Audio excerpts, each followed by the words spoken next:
helicopters, however you may identify. Who the hell am I to say you're none of those things? Welcome for another thrilling episode of Who's Wrong on the Interwebs.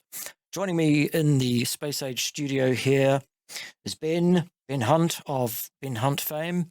And we're going to go through a video by the complete charlatan, the complete idiot, Gil Carvalho, MD, PhD, who nonetheless doesn't know dick about fuck, frankly. But that's for another day. Ben, tell us all about what's going on. What are you doing? What are you working on? What do people need to know? Oh, mate. Well, it's early Monday morning here in England. I recently wrote a book, a second book in our Red Pill Revolution series called the Red Pill Food Revolution. It's not out, so you can't buy it. So I don't know why I'm telling you about that. But it will be out in a few weeks. But the writing of that book kind of blew my mind. I wrote it with Phil Escott and a few other guys.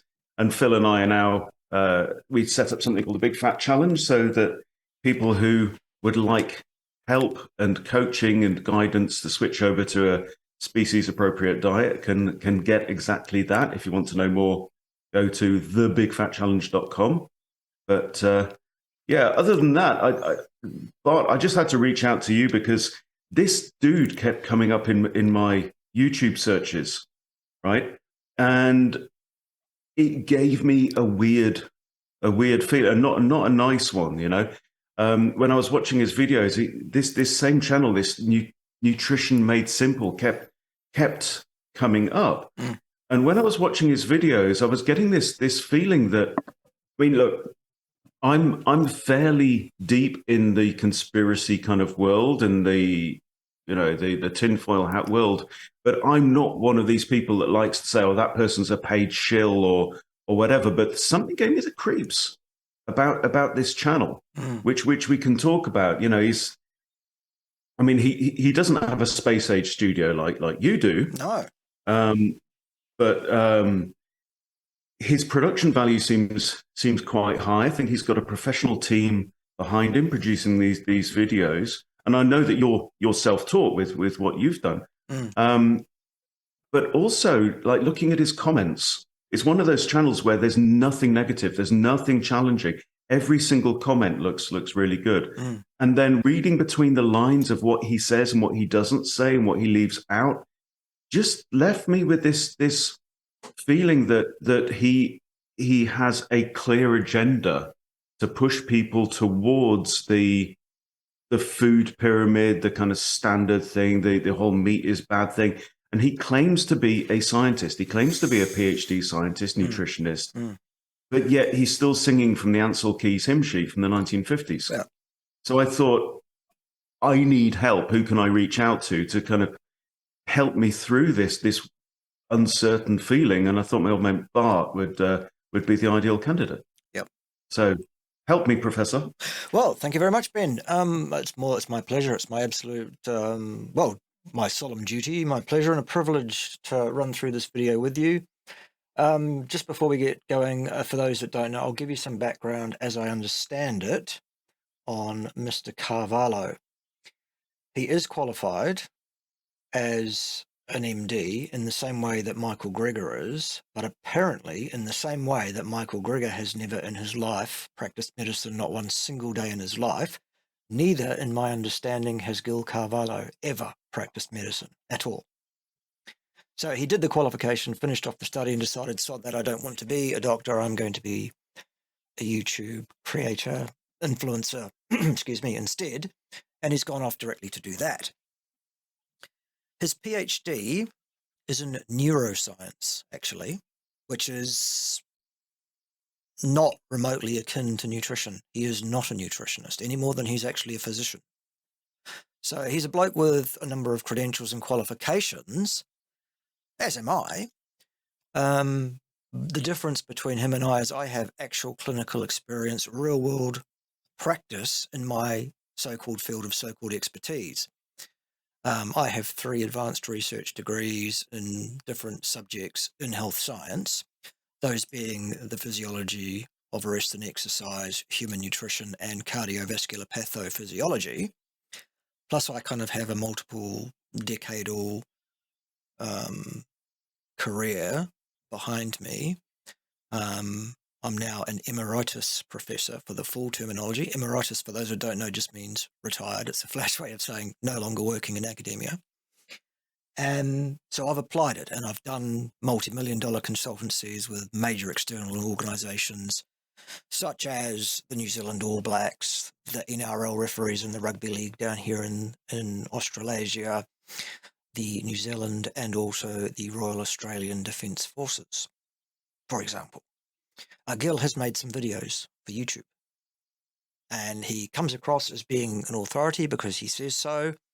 And he, as you say, has a polished sort of a presentation style and professional people, it seems, to help him with his videos. Great. Nonetheless, what he says is almost universally nonsense. So let's hear some of it and see what we think of it. I'll hit space bar whenever I want to say something. And Ben, when you want to chime in, just say, yo, or hang on, or whatever, and I'll hit the thing and you can tell us all about it. Sound good? Mm-hmm. Right, let's do it. Here we go.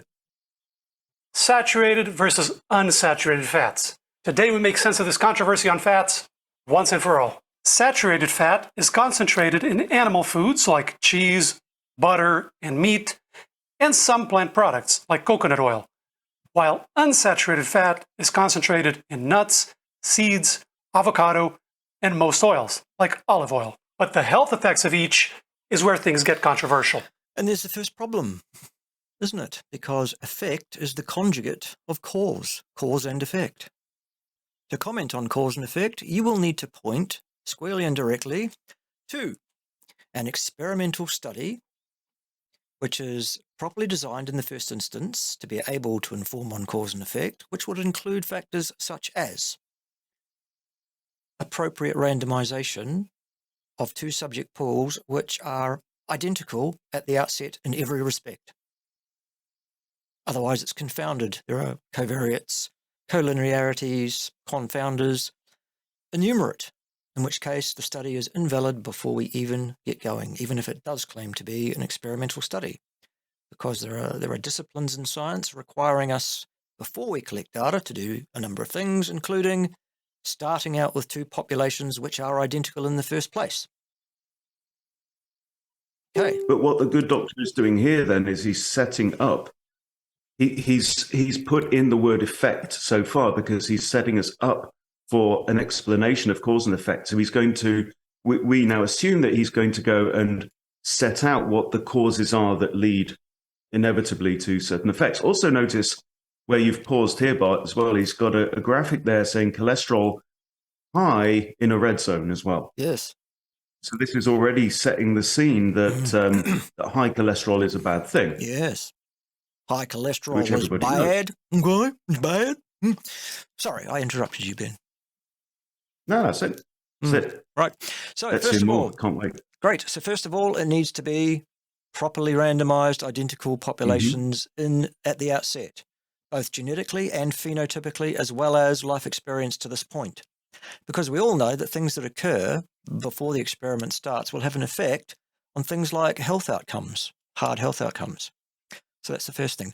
Next, it needs to be properly powered, meaning enough subjects to make a statistical comment on the cause and effect relationship in your experimental controlled interventional study. And if you don't have a controlled interventional study, then your number of subjects, no matter how many observations you've looked at prospectively, is 0, which has an exact statistical power of exactly 0. It needs to be properly tenured. So if you want to talk about long-term health prospects for long-term health, hard outcomes in human beings over multiple decades, then you better point to a study of people locked in labs for multiple decades. Otherwise, pop yourself to fuck. Don't go past go or collect £200 or any amount of currency in any form, actually. So we're really done actually with this 7-minute video right there, because we all know that no such studies exist. However, just for fun, let's go through it a bit more and hear what Mr. Carvalho has to say, shall we? We've known for a long time that saturated fat raises our cholesterol levels. That is correct. It does. Yes, no problem. But that's just a marker. What we That's also correct. Just a marker, not a cause and effect relationship, and neither is it a predictor of any outcome.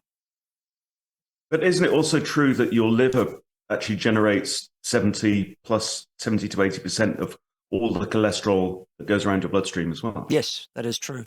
And cholesterol is manufactured in the first instance through the metabolic pathway, starting with a base ingredient, which is known as acetyl coenzyme A. Now, that is the first intermediary of the tricarboxylic acid TCA or Krebs cycle. And where do we get acetyl coenzyme A? Well, we get it by breaking down fats or carbohydrates or protein in an emergency situation, or indeed alcohol. So human beings are capable of producing cholesterol metabolically from basically any of those four things. And it's essential for the structure of every cell. It's essential for the production of all hormones. Correct. As well, and also vitamin D. Yes. Not to mention, it's the base ingredient for myelin sheathing on neurons, the very thing that allows us to transmit nerve signals at a pace that makes them useful. Yeah. Providing a good amount. Yeah, there's a lot of cholesterol in the brain, of course. Yep. You don't get enough cholesterol into the brain, then you start to get misfiring and short-circuiting in the brain as well, leading to things like Alzheimer's. Yeah. The other thing that occurs to me, completely, apropos of absolutely nothing we're talking about right now, Ben, but what's really interesting, and I'm not doing this on purpose, I promise, but every single time I pause a video that Mr. Carvalho here is in, every single time I pause it just about, have a look at expressions and things on the boy's face. It's very, very interesting that you see the same kind of thing, pretty much. I don't know.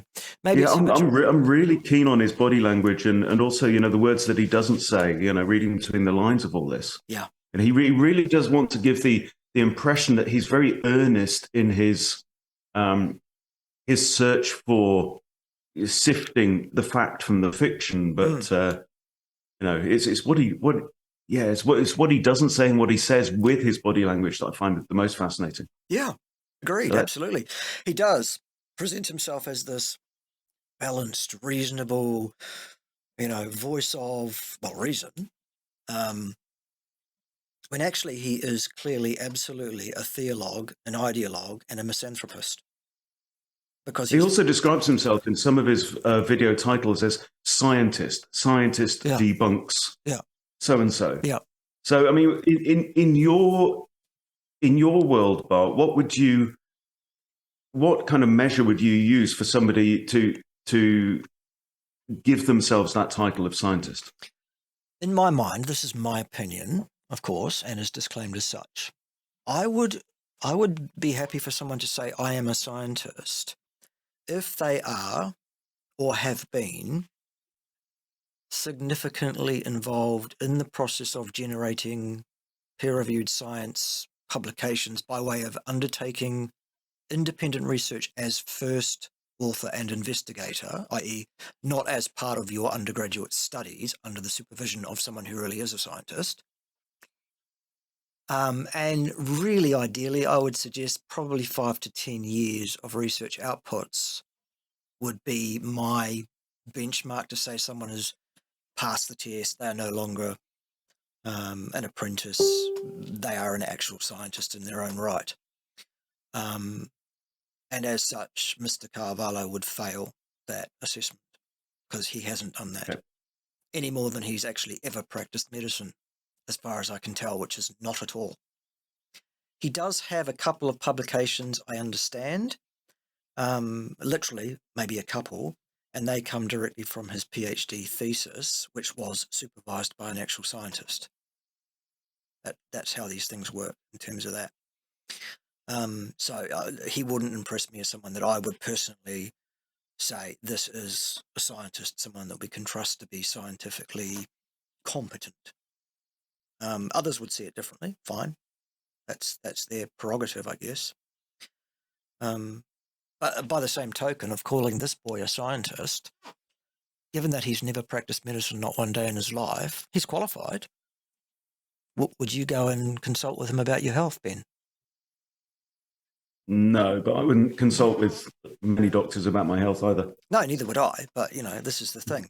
I mean, okay, he's not legally allowed to consult with patients because he's actually never done, as far as I can tell, I've looked for it, and I can't find any record of him ever doing a residency, which is a 3-year period of working, usually in a hospital situation, under the supervision directly of an experienced senior doctor. So he's not allowed to actually practice medicine. That's why he's not doing it. Otherwise, he probably would, I imagine. But Anyway. he gets to call himself a scientist. Yeah. Well, that's I wonder if I could call myself a scientist. if you like. I mean, I've got a GCSE in, 3 GCSEs in biology, chemistry, and physics. Oh, so shit, that's good enough. Surely. I'm not far off his level of qualification. Not really. Just a few years of regurgitating mindlessly what you're told to regurgitate mindlessly and not rocking the boat. That's all you would need. And someone will sign you off, I'm sure. These days, it's even easier, actually, in academia as a student, because it's no longer about showing competence or actually producing work that would get you a degree.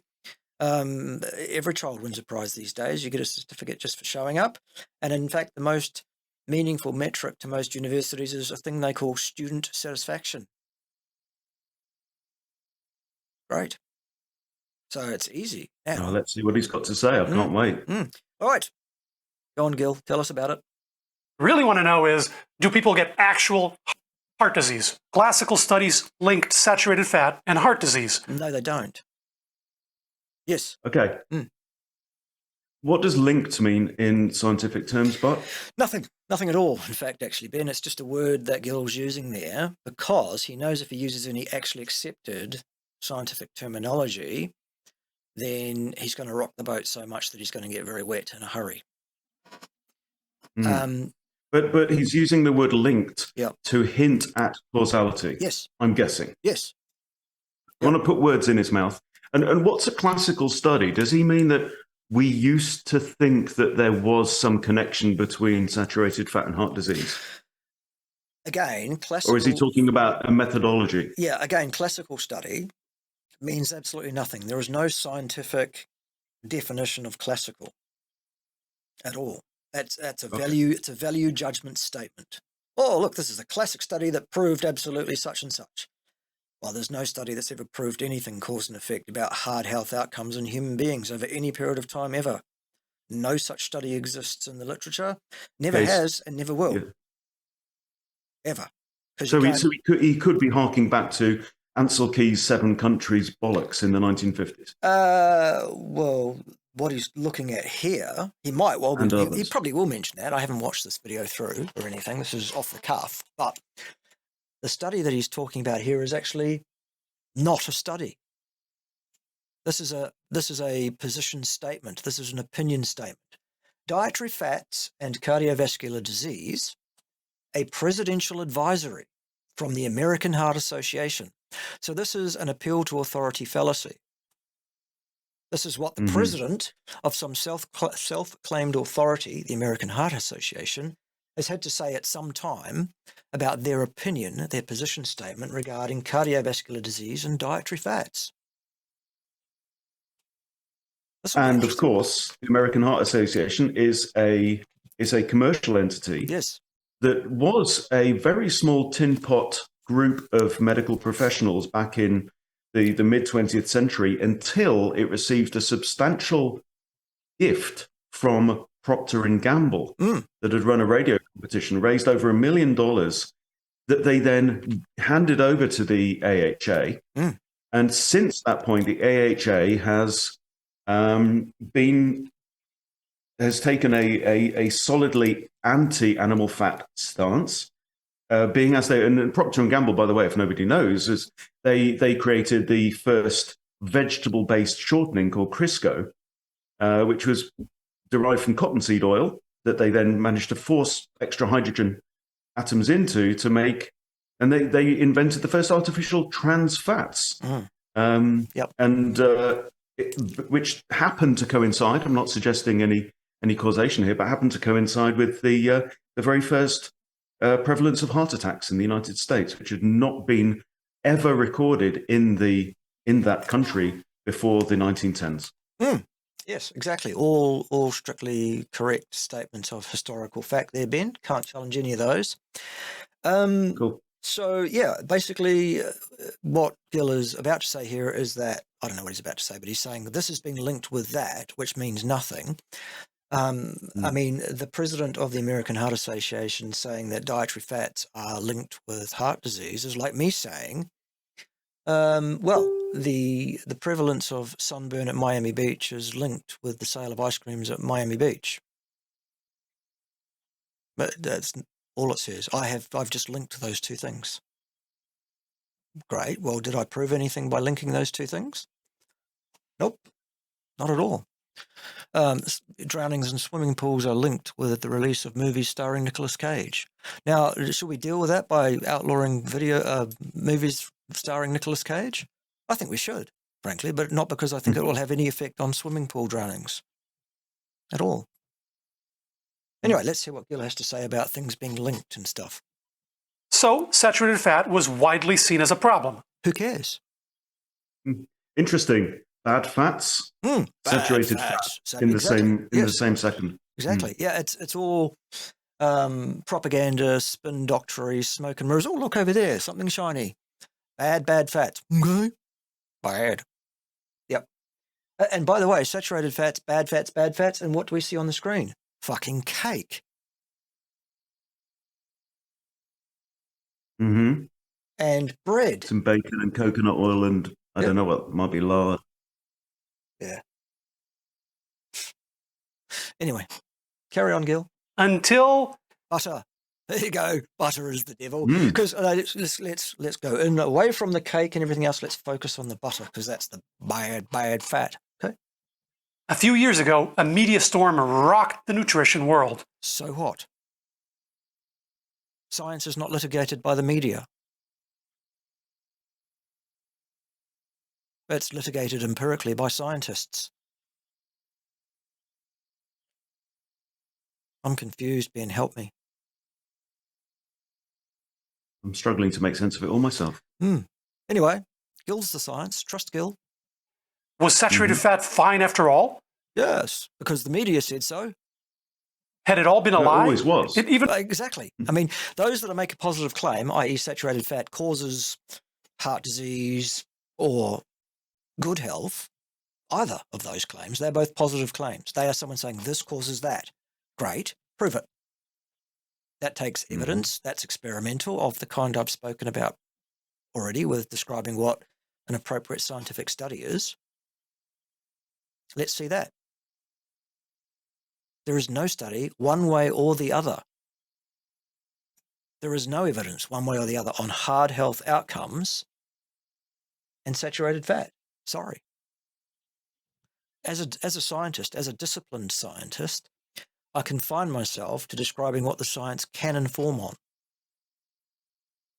As a scientist, I can't afford to speculate, and this is a speculation, I think. Even made the cover of Time magazine. So what was that hoopla all about? 2 studies looked at people's eating habits. People eating different... No. 2 studies looked at what people reported to those researchers they were eating. That's not the same thing as what they really were eating. People tell lies. Write this down. People tell lies, especially about what they eat.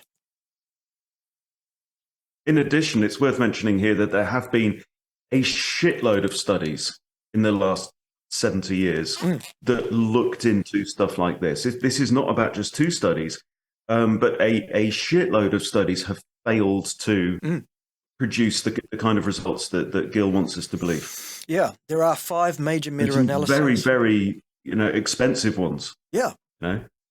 There are 5 major meta-analyses existing in the literature, all published in the last 15 years or so.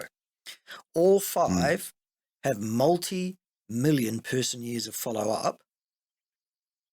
All 5 fail to find even a relationship between saturated fat intake and any deleterious health outcome of any kind at all.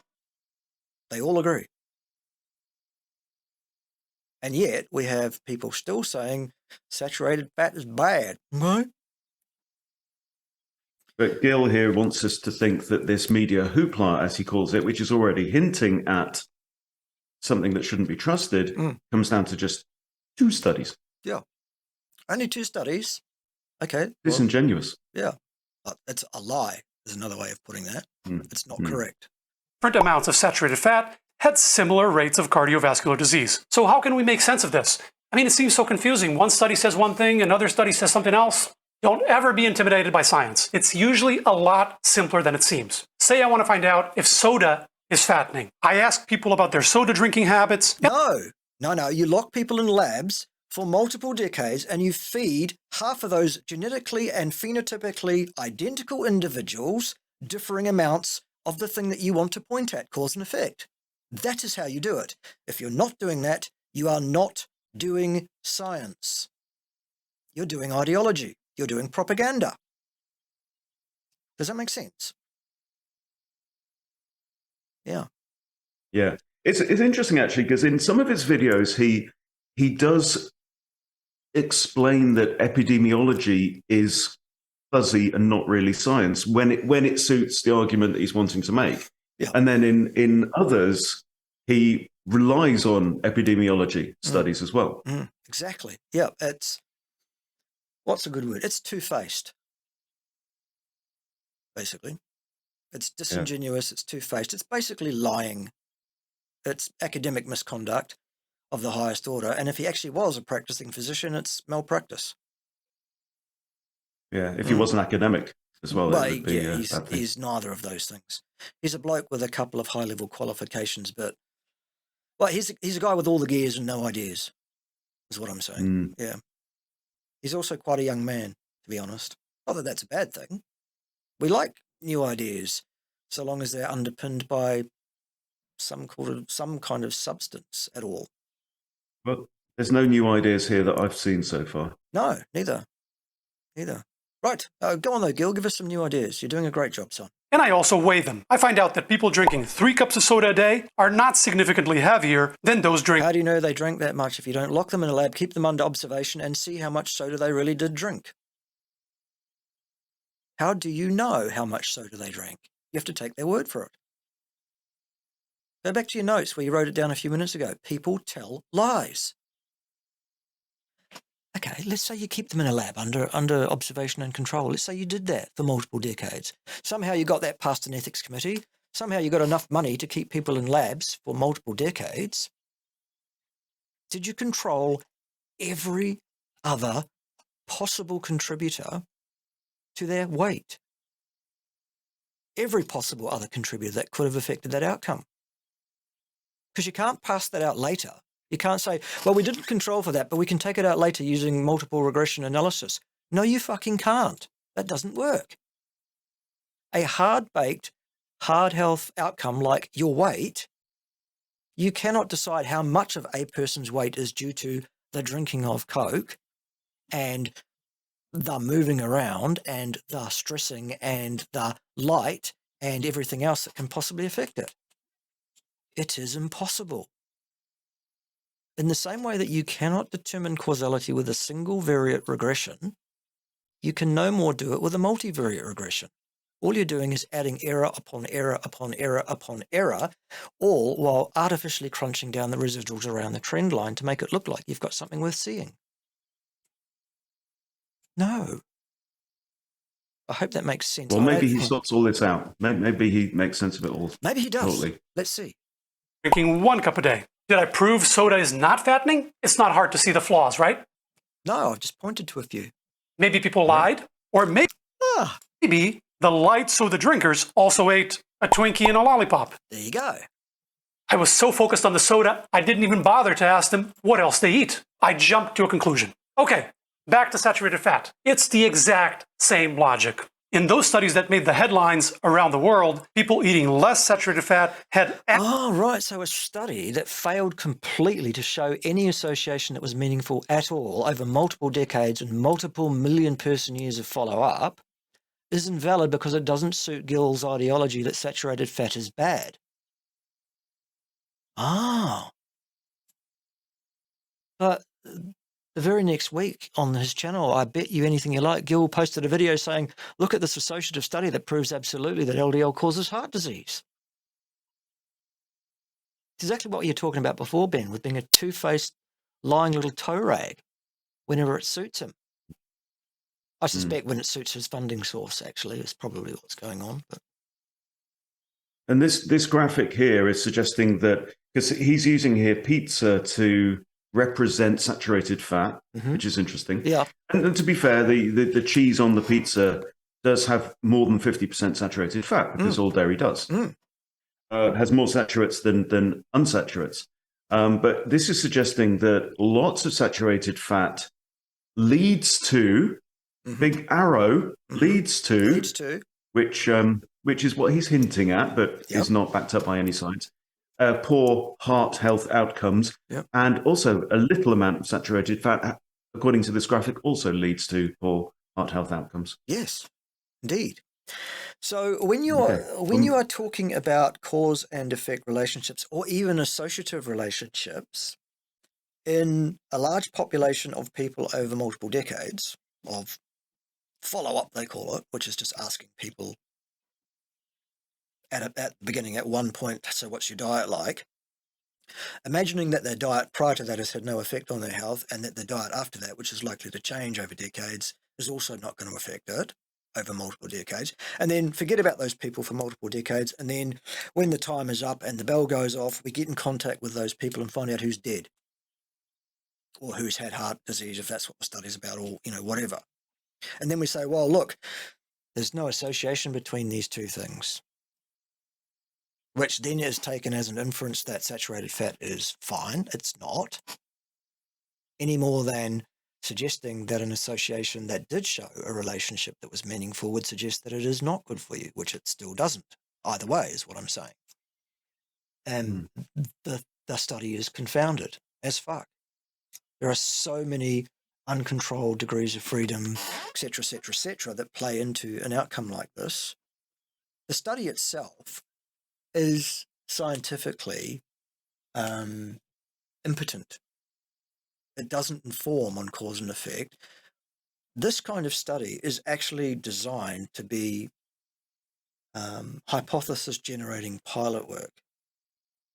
The problem in human nutrition is you can't do the study that would evaluate the cause and effect relationship that they want to get at, because you can't get it past the ethics. You can't get the finance to do it. It's completely impractical. It's never going to happen.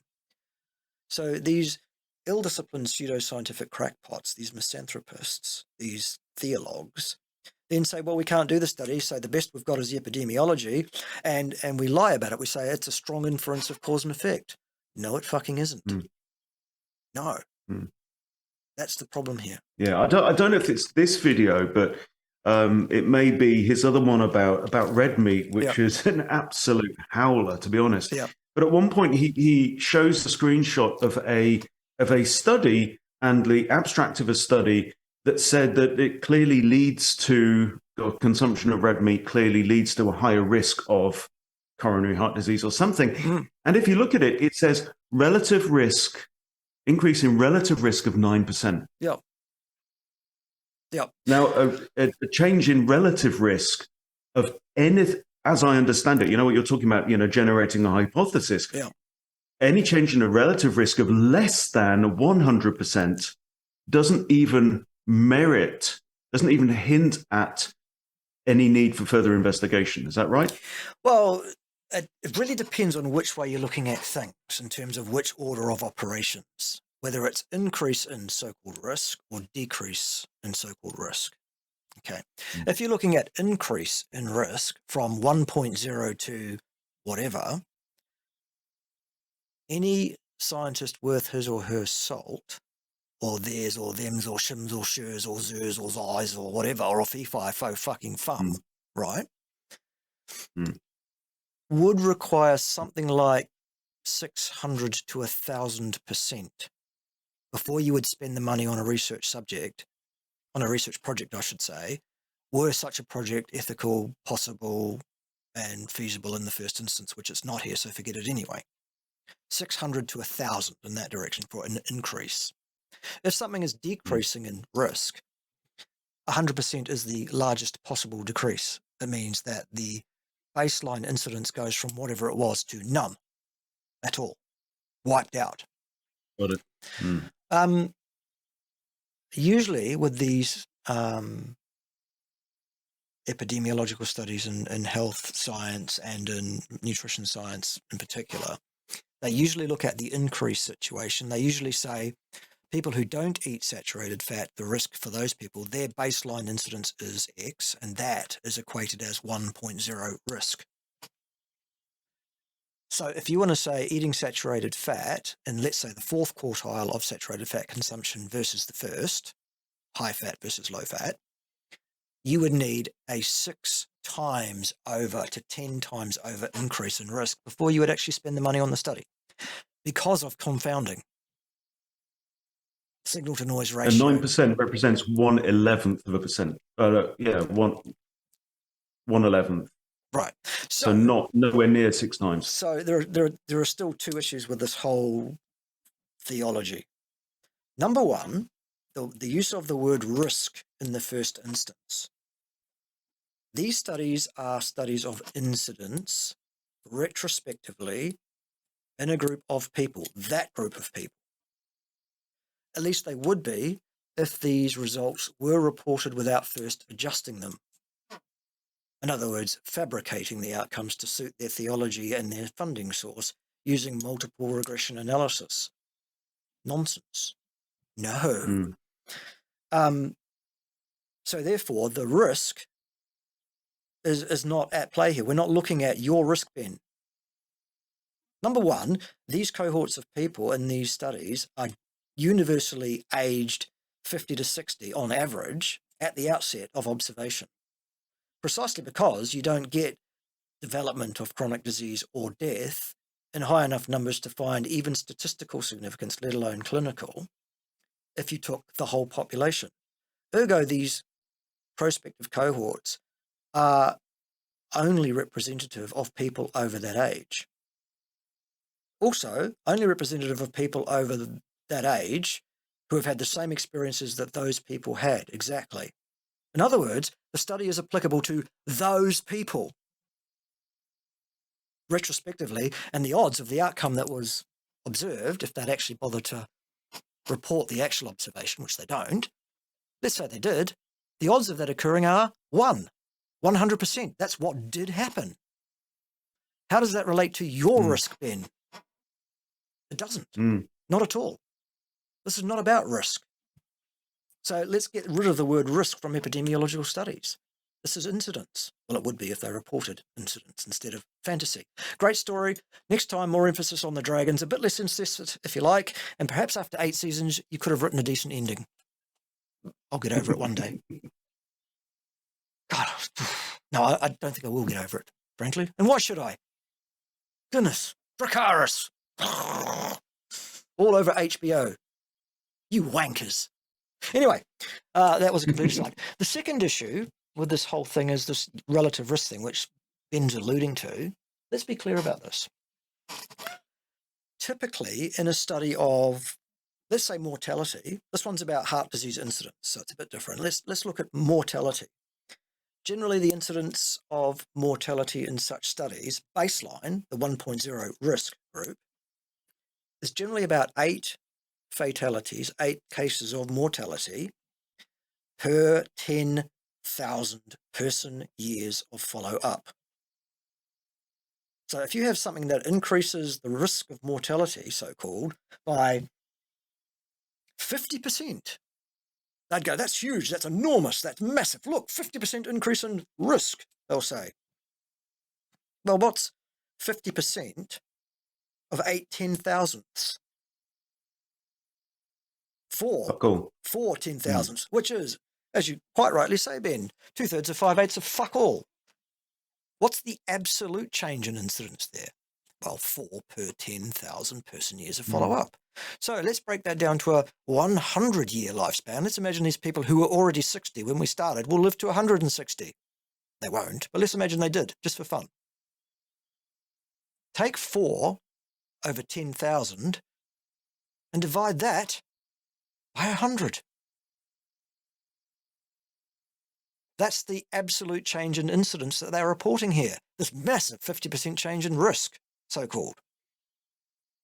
Get the fuck out of here. And take Noddy with you. 4 in a million. Yeah. But I mean, you've already explained why the use of the word risk is, let's say, inaccurate, to be generous. Yeah. But there is some kind of sleight of hand that goes on with people presenting relative risk, which is a lot lower in, but they present relative risk, which is a scientifically submissible term. Sure. But in the knowledge that people might interpret that as absolute risk. Right. So if they say, I mean, there was a famous one, wasn't there, a few years ago, that the WHO promoted, eating a small amount of processed red meat in your diet can increase risk of colorectal cancer by 16%. Yep. Okay. Now that's a relative risk, which means nothing. A 16% nudge on relative risk is like from 1% to 1.16%. It's a tiny one compared to a tiny risk compared to a tiny risk. Yep. Okay. But they know that people will look at that headline and go, oh my God, if I eat any bacon, I've got a 16% chance of getting colorectal cancer. Yeah, which is false. Right? And that is I mean, it's more than disingenuous. It's downright trickery. Yeah. I think. Yeah. These are studies that people read. Now, let me be very clear about this, Ben. The fact that a person is capable of reading the words on a page does not make that person competent to understand what those words mean in context scientifically, or what was done, how it was done, why it was done, and who funded it, for what purpose.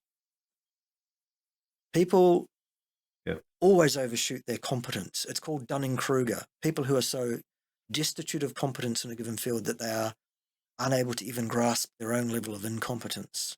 They think themselves competent because they can read words bigger than wheelbarrow. No, not at all. Oh my God! Wait. 16% risk, you say? No. Yeah. I'm a smart guy. I'm an author, but I do not presume to be able to understand any scientific paper. I don't read them. Because I'm not qualified to interpret them. Yeah. And then you have these Vox Pop reporters, 16% increase in your risk of cancer if you eat a very small amount of red meat. Beware.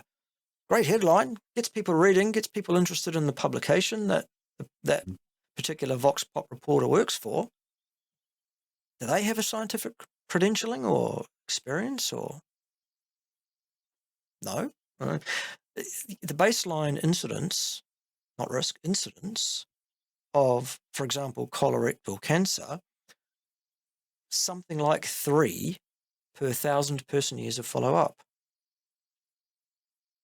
Well, 16%, let's round it up to 20 to make the math a bit easier. 20% of 3? You know? 0.6, isn't it? So that's 6 per 100,000 person years increase. Divide that by 10,000 to get a 100-year lifespan if you were going to live to 160. Forget it.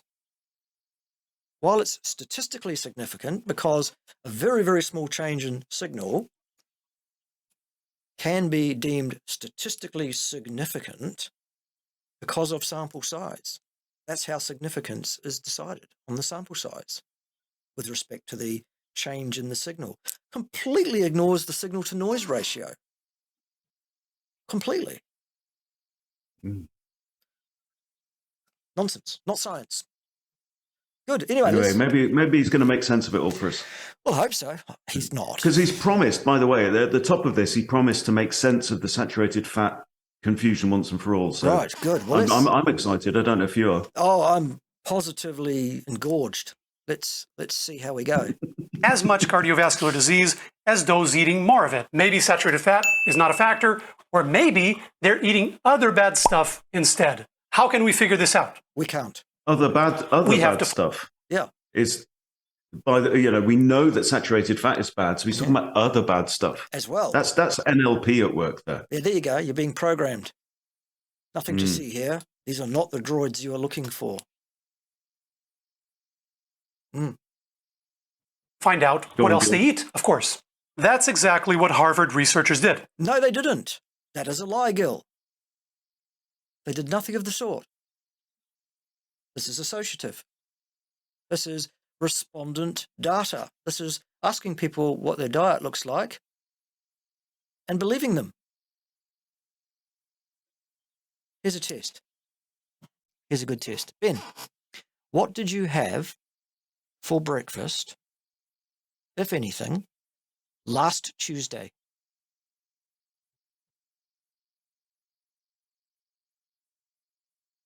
I mean, I have more or less the same thing for breakfast every day, but last Tuesday came back. Pretty sure it included eggs, but I can't tell you how many.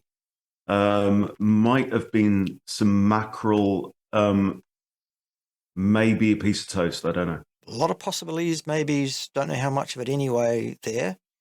So on that basis, given your lack I can tell you what I had yesterday, but beyond that. Great. But on the basis of the lack of your surety about last Tuesday, if I give you a survey about the makeup of your diet over the last 40-something years, I'm assuming your age.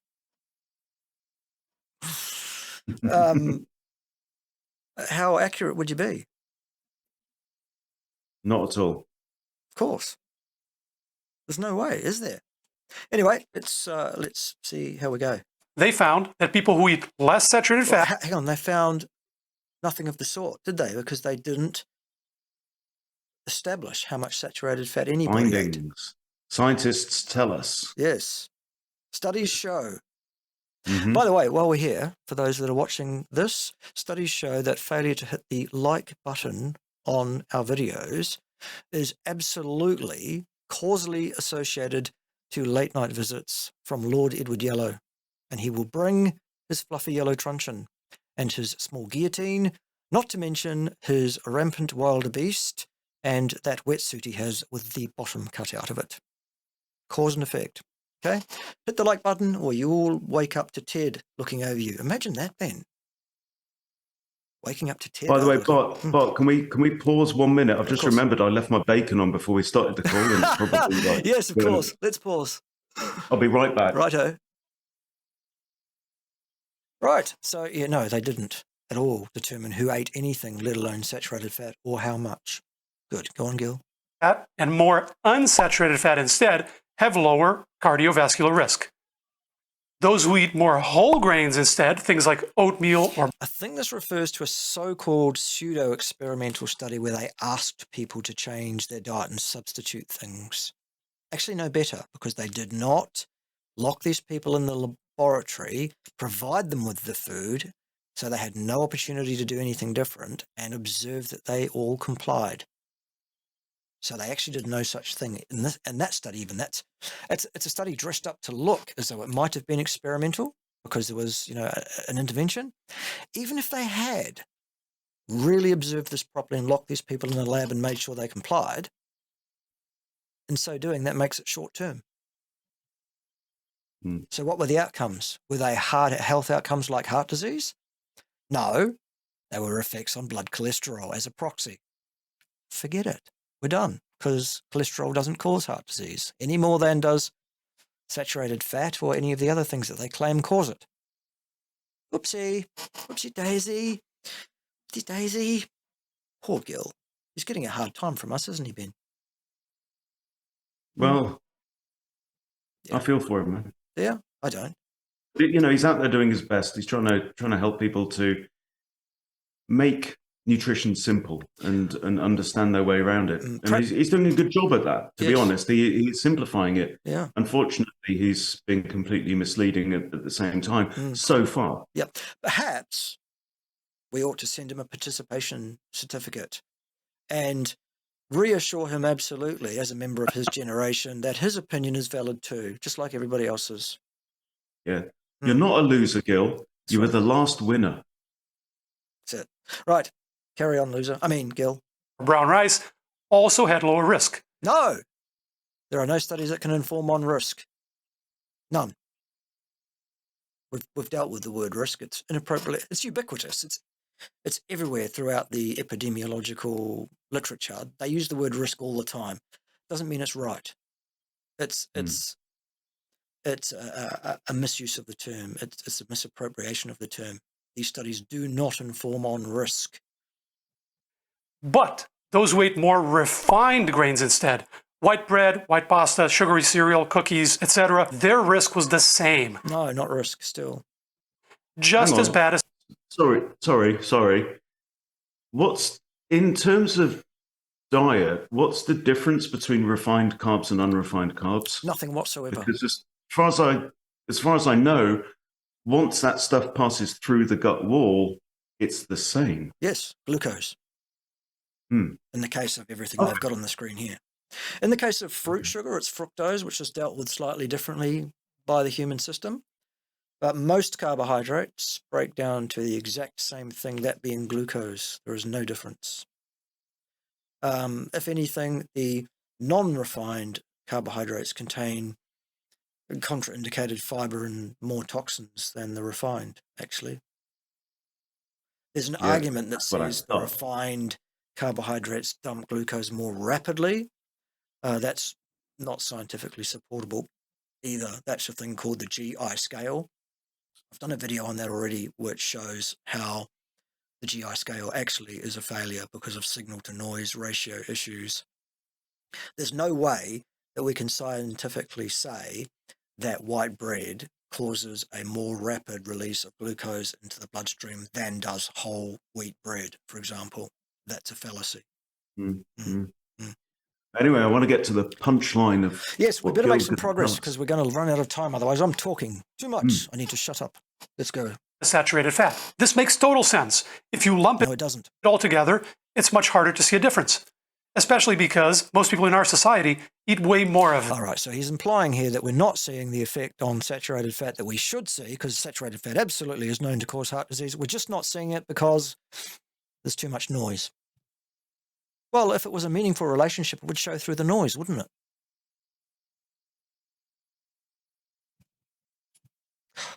This, Go on, Gil. then this. So did that study make the cover of Time? Take a wild guess. Why wouldn't the media be just as excited about that one? It's more informative. It's a landmark study. No, it isn't. Again, that's a value judgment statement. Landmark study. And again, with the facial expressions, by the way.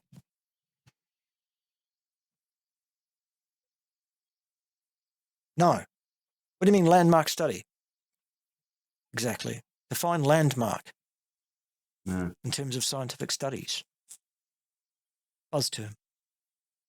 NLP. Is it because the media is evil? Is it because they're all plotting to give us heart disease? Conspiracy theory.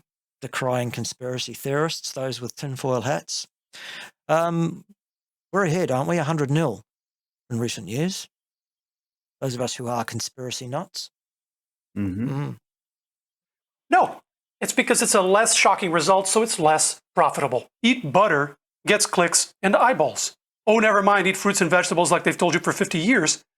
Not so much. Now, we're looking at all this not to feel superior or to bust out the fake media hashtags, but to protect ourselves.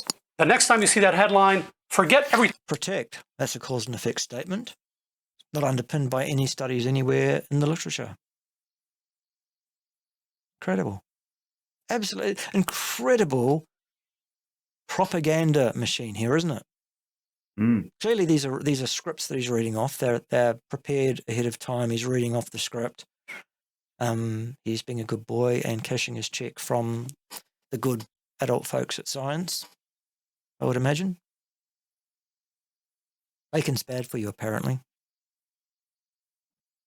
Everything you thought you knew about food, everybody was wrong. You know what they're doing. You don't need to get all confused and throw your hands up. Come on, one day a food is good, the next day is bad. These scientists can't agree on anything. You know what? Hey, Randy, pass the deep fried chicken heads. Yeah, with the cotton candy around it. See if I care. Cotton candy, how much saturated fat's in that? And deep fried chicken heads are fried in seed oils. Yeah. Not that high in saturated fat either, but super unhealthy. Good. Well done, Gil. But he's really opened up a full can of kind of sneering NLP now on us, hasn't he? Yep. Saying, look, we all know, and this is like the basis of it. We all know that saturated fat is bad. We've known it for 50 years. This is what he's implying. Yeah. And now they're telling us this, and now they're telling us that. And what are they trying to confuse us? So we just eat crap? Yes. I mean, and he started out by trying. This is the thing. He's saying science here, science there, and this is my personal response. Is this emotional diatribe, which is based on nothing at all. Craziness. Hold on. That Harvard study looked at people's eating habits. Why did he have to mention who did the study? What difference does that make? Surely. Appeal to authority. Well, exactly, because surely, again, another appeal to authority, but everything peer-reviewed is canon. It's inviolate canon. It's true because it's peer-reviewed. So who cares who wrote it or where? So maybe they eat less saturated fat, less meat and cheese because they're health freaks. And maybe they also smoke less and they exercise more. How do we... Right, so healthy user bias, which is a real thing. The saturated fat had anything to do with them being healthier? We don't. This is why this type of study, looking at people's normal eating habits... No, looking at what they reported. ...is interesting, but not super convincing by itself, because there's many factors at play. Right, so confounds, collinearities, the stuff that invalidates this as nothing more than pilot generating, hypothesis generating stuff. Okay, good. Looking at a study like this out of context leaves people So why couldn't you say that without all this propaganda and telling us to ignore this stuff? Because because epidemiology is perfectly good as an inference of cause and effect if it suits your position, your theology. As soon as it says there's nothing to see here, then suddenly now it's invalid? All right. Okay. confused, as we've seen in the past. Now, if you watched last... And again, let's show somebody else's opinion on it. That's what that last headline was. Misleading and blah, blah, blah, blah, we've just seen. That's an opinion. Look at your hierarchy of evidence, Gil. Where does opinion sit? By the way, the hierarchy itself is an opinion. It debunks itself, doesn't it? It caves in on its own, hoisted by its own petard sort of thing. Whoops. Week's video on olive oil, you know where we're going with this. What we need to do is split people randomly and tell half to eat less saturated fat. No, lock them in a lab and observe them so doing. Still. And see what happens. A brand new study published last month did exactly that. No, it didn't. I like the use of the word exactly. That's a very common term used in marketing and persuasion. Yep. To say, okay, when you go in, I'm going to show you exactly the method I use to generate, 8-figure income in whatever. It's a really motivating and emotive word. Yep. You bet. Shit, we better crack on. We really better crack on. Let's do it. Except they didn't do it once. They pooled 15 studies that did it. All right, so a pile of excrement is more valuable if it's a larger pile of excrement. Okay. What did they find? The group that was told to eat less saturated fat had less cardiovascular disease. So, healthy user bias, because it wasn't controlled. It wasn't entirely clear which replacement was best, but less saturated fat led to less risk. No, that's a cause and effect statement. Not supported by the study. Chocolate is an interesting exception we'll look at in a minute. Also important, they found no harmful effects of reducing saturated fat, which is crucial because... Oh, well, if there's no harmful effects that they can show, let's use that as a reason to do it. Well, they haven't shown any harmful effects of eating it. So what's the point of that? Other than programming, theology, nonsense. We want to weigh the pros and cons. Now, this issue of saturated fat always raises a lot of emotion and gets people very upset. But it doesn't have to. People are free to heed the studies or completely ignore them. That's the beauty of science. It informs our decisions, but it doesn't impose anything. I used to eat a lot more saturated fat growing up, and then I became familiar with this information, and I gradually misinformation adapted. Others might make a different decision. No hard feelings. This is also why I make sure to go over the study. Yeah, I don't have any hard feelings of what anybody eats either. I couldn't give two fucks what somebody eats. But what does piss me off is someone like this clown, A, claiming to be an expert in nutrition, which he's not, an expert in science, which he's not, and telling others what they should do, which he absolutely is in no position to do. That's what pisses me off. Are there hard feelings? You bet, Gil. You're out of your lane. Studies and the logic in all my videos. I know that as soon as I show the first study, half the people go, "Ah, boring. Let me go back to cat videos." I mean, I know that. I could just give you two lists. Here's the good foods and the bad foods. Yeah, it wouldn't help you. Yeah, but you're in no position to do that, Gil, because you have no expertise in the field. Because as soon as this video is over, you're going to watch another video, right, of the ones suggested over here by someone else that's going to tell you the exact opposite. Oh, saturated fat is totally fine. Eat as much as you want, no problem. And you still remain confused. There is no evidence that can inform on this question one way or the other. The only thing we have to go by is anecdotes of how people do, which can be useful, and actual hard science outside of the so-called nutrition science ring-fenced area of ideology, i.e. anthropology, the study of human remains over 100,000 years old that tell us absolutely unequivocally how people did get their nutrition, ergo how genetic drift has been informed by positive and negative selection pressures over deep geological time. Cool. Prescriptive videos don't really help. The only way forward is for you to understand a little bit why things are the way they are behind the curtains. Okay, what does this all mean for our day-to-day life? It means favoring unprocessed plant foods. Well, hang on. How the fuck did we get to that? What? Huh? Pardon? Did I fall asleep and miss a few stops? I think Gil missed the entire fucking route, frankly. Pardon? What? Okay. Please okay, leave us Gil. a comment under the video to explain what Ben and I both missed from Gil establishing that what we need to do is eat more fruit. Fructose. Because that's unsaturated, right? Must be good. Huh? Outstanding. Great work. Awesome bit of propaganda there. Obviously, what this boils down to is eat more fruit, of course. Of course. Tell us more. Which are low in saturated. Ah, there you go. So they must be good because they're low in saturated, which we've absolutely established. What? Oh, yes. Nothing. What we've said is Gil's opinion of studies that did not show a meaningful association between saturated fat and heart disease means that it must be bad because he didn't like the studies that said there's no evidence that it's bad. Did I miss something there, Ben? No, I think you pretty much got it. Okay. Anyway, it's going to come to the money shot in a minute. Show me the money shot. And high in unsaturated fats. I know some of my viewers are exclusively plant-based. Others There you go.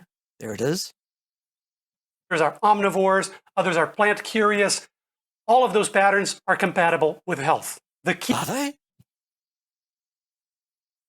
Since when was veganism, which he's used code word for, plant-based, since when was that compatible with health?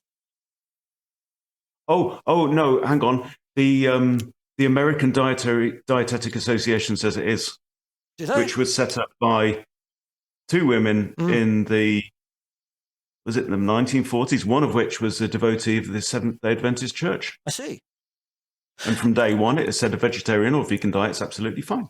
Okay. So there you go. Except I don't think they're saying that anymore. I think they've withdrawn that statement. And also, it seems to be at odds with basically the legal systems in every reasonable westernized country, pretty much anywhere around the world, who, if you feed a child a vegan diet, will take that child from those parents. So what do they know that the American Dietetics Association, at some point at least, didn't know? Are they wrong? Don't know.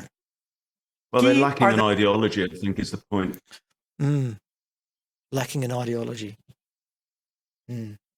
dietary staples. What constitutes the bulk of your diet? What you do once in a while is our little secret. For people who do want to include some animal products, fish is a wise option because that balance of saturated to unsaturated fats is better than a lot of other options. And I know people are going to ask about chocolate.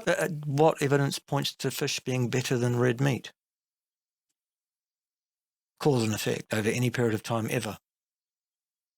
I'm still stuck on the bit because he promised me at the start. I feel disheartened. He promised me at the start that he was going to settle the saturated fat issue once and for all, and I'm still waiting for the evidence. Yeah, I think he's now trying to brush over the fact that he's failed completely to do that, and he's now just spouting his bought and paid for ideology at us. Okay. Eat fruits, they're great. Show a table full of carbohydrate-based plant material and no meat. Mention that fish might be okay because, I don't know. What else? Interestingly, the main type of saturated fat in chocolate is called stearic acid, and it's unusual. It doesn't raise cholesterol. Well, because cholesterol's bad. Okay. I see. Isn't that Studies also actually- the main saturated fat in butter as well? Stearic acid.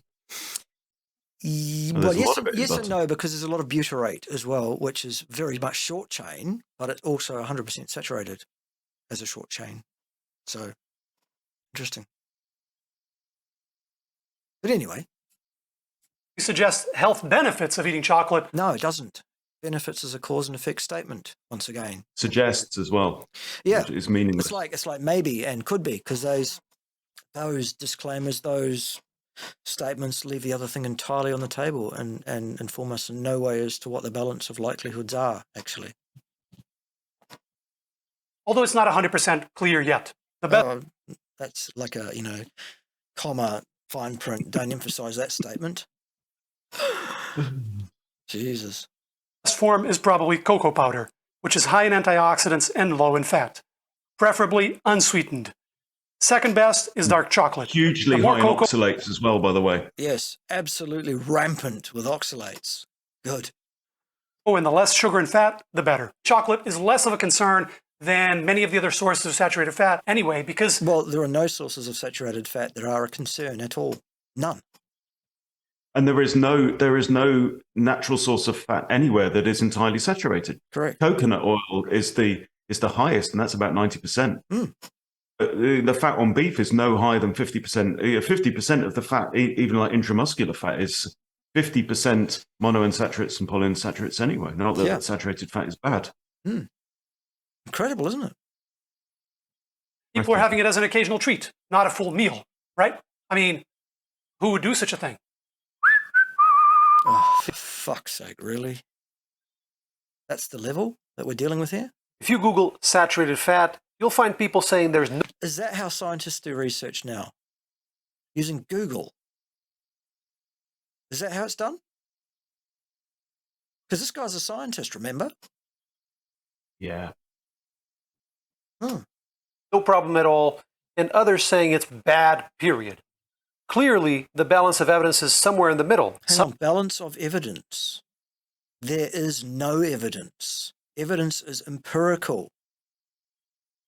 And it's experimental in science.